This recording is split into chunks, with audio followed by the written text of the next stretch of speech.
Hello, welcome back. I cheated. I just stayed in my seat all the way till this morning. I did a double recording just because I was on such a roll, I wasn't in the mood to give up where I was going.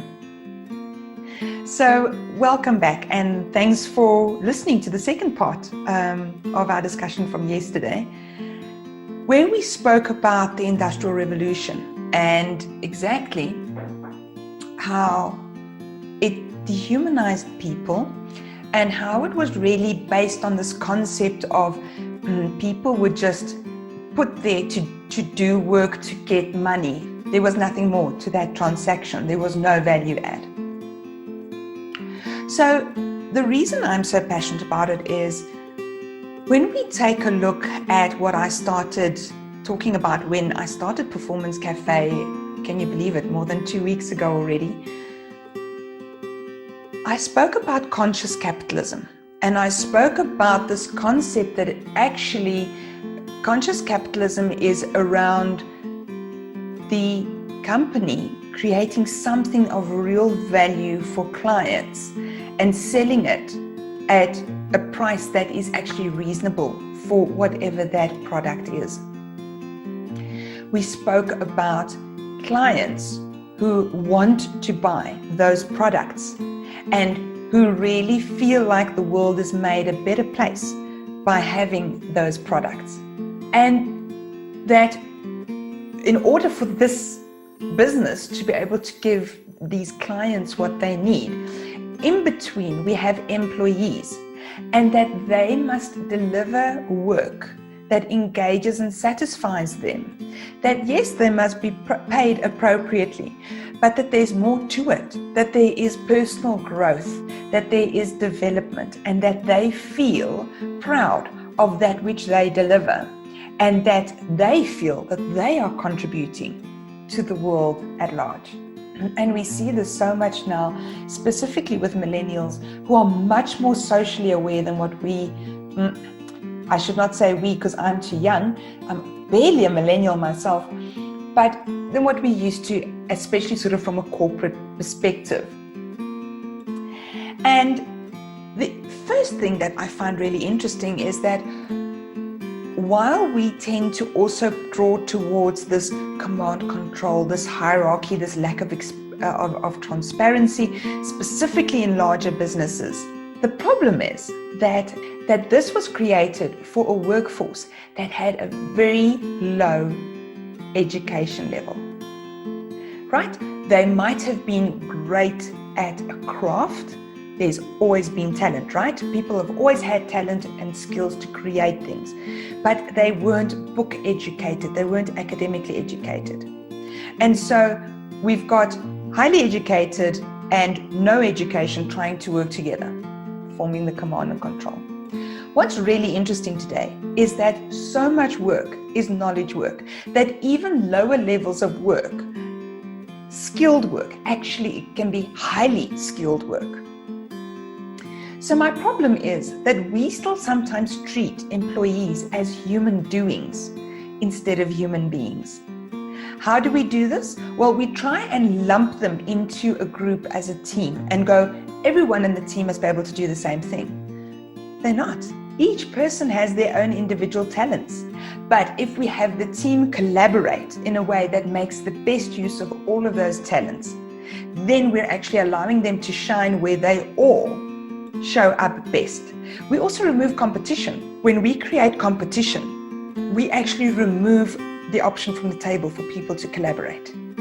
Where they collaborate, the team can come together, and we know that the whole is more than the sum of its parts.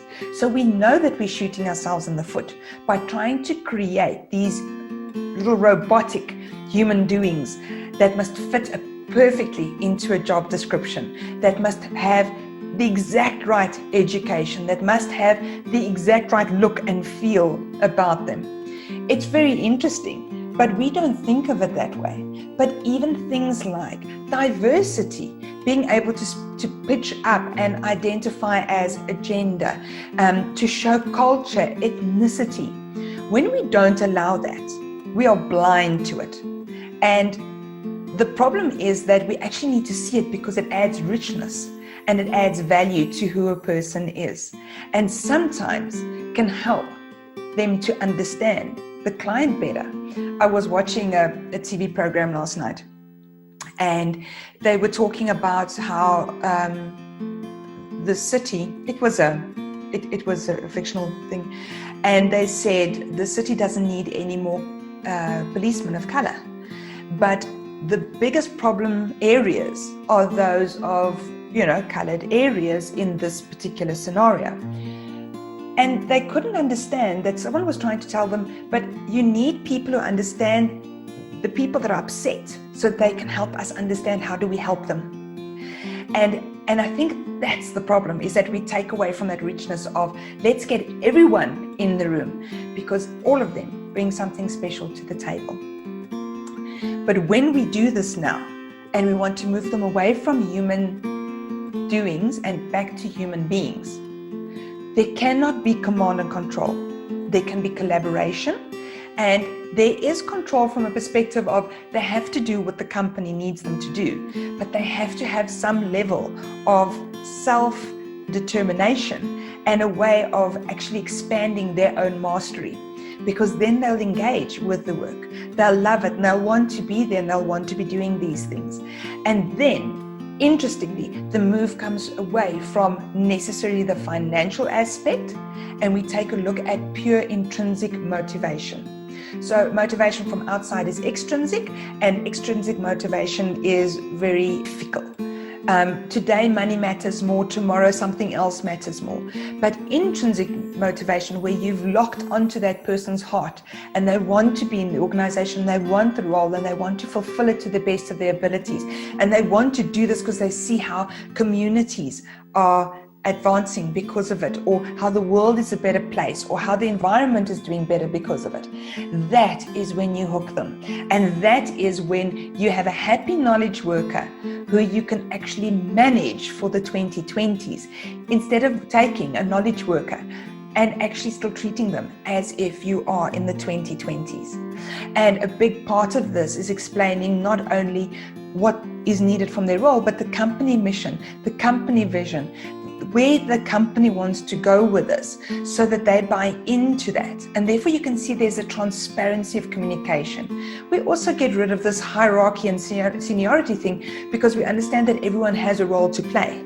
And it doesn't help that you have the call center, but there's no product for them to support. It doesn't help you have the guys that build the product, but there's no call center agents to help with backup and support afterwards. And then we realize that there isn't a good or bad, a high or a low, because if they aren't meshed together, there simply is no product or service. So I hope you found my rantings on a Sunday morning interesting. I would love to talk more about this topic with you, so let me know if the subject inspires you, and we can talk a little bit more.